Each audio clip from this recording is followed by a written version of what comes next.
Magkakabit tayo ngayon mga paps ng bagong CB joint. So ito yung kanyang bagong CB joint. Nilagay na natin yung pasama niyang grasa. At ito naman yung kanyang shafting. Ang una natin na ilalagay ay yung kanyang rubber boots para hindi tayo mahirapan sa paglagay kapag nilagay na natin yung CB joint. At ang susunod ay itong kanyang lock. Lalagay natin dito mga paps.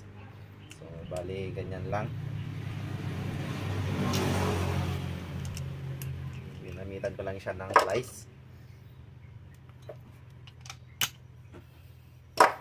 So bale yan, nilagay na natin para mas mabilis natin na mas madali natin na ilagay yung kanyang CB joint ay kailangan natin ng tie wrap.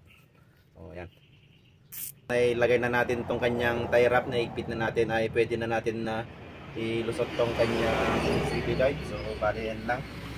Sasakto lang natin at saka natin sasaldak dapat sa kahoy mga paps para hindi masira yung ating shafting.